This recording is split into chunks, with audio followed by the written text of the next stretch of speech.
31 июл تحت ریاست پرزیدنت جمهوری تاجیکستان پیشوای ملت رئیس حکومت جمهوری تاجیکستان محترم امامعلی رحمان مجلس حکومت جمهوری تاجیکستان برگزار گردید. در مجلس نخست درباره نقشه عملی برنامه دولتی رشد مؤسسه‌های ساحه معارف ولایت ختلان برای سالهای 2022-2027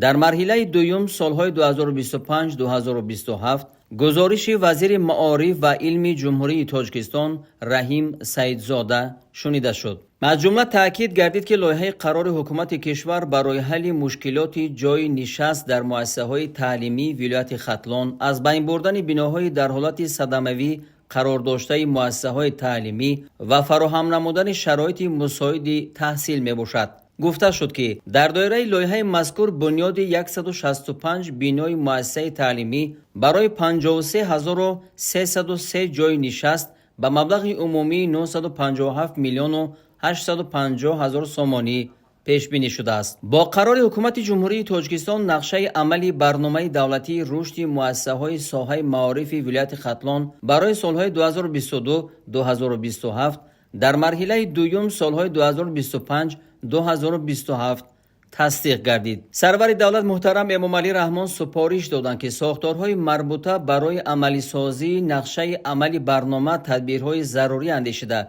هر سال به حکومت کشور اوید بر رفتی عملی شوی آن معلومات پیشنهاد نمایند. همچنین دستور داده شد که روند رقمی کنانی و گذاشتن به نظام الکترونی اداره ساحه و تعلیم و تربیت تیزانده شده هرچه زودتر این طرز کاربری راه اندازی گردد. تاکید گردید که تطبیق برنامه حکومت الکترونی در جمهوری تاجیکستان نیز در همه ساحه ها هرچه زودتر و با ثمر تامین کرده شود. در کار مجلس لایحه‌های قانون‌های جمهوری تاجیکستان اوید به وارد نمودن علاوه به کدکس حقوق بیان‌کنی مأموری جمهوری تاجیکستان درباره مقام آموزگار اوید به وارد نمودن تغییر و علاوه به قانون جمهوری تاجیکستان درباره معارف و اوید به وارد نمودن تغییر به قانون جمهوری تاجیکستان درباره عهدهداری حربی و خدمت حربی معقول دانسته شده برای بررسی به مجلس نمایندگان مجلس عالی جمهوری تاجیکستان ارسال کرده شد. مقصد از تهیه لایحه قانون جمهوری تاجیکستان درباره مقام آموزگار بلند برداشتن مقام آموزگار، حفظ شأن و شرف او، فراهم نمودن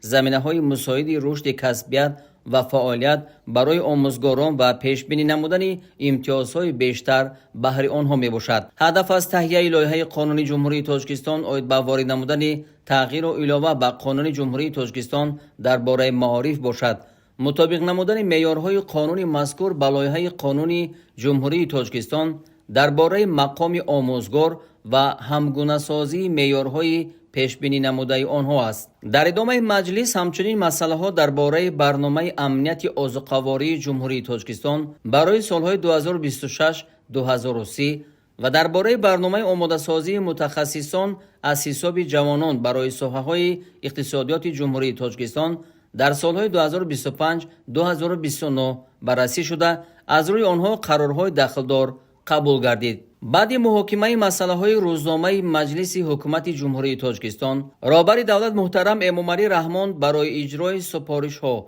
تیاری جدی به موسم تیرماه و زمستان سالهای 2025-2026 آمادگی همه‌جانبه به سال نوی تحصیلی سالهای 2025-2026 و واسط کارهای آبادانی بهر استقبال سزاوار جشن عمومی ملی 35 سالگی استقلال دولتی جمهوری تاجیکستان به مسئولین ساختارهای دولتی دستور و توصیه ها دادند.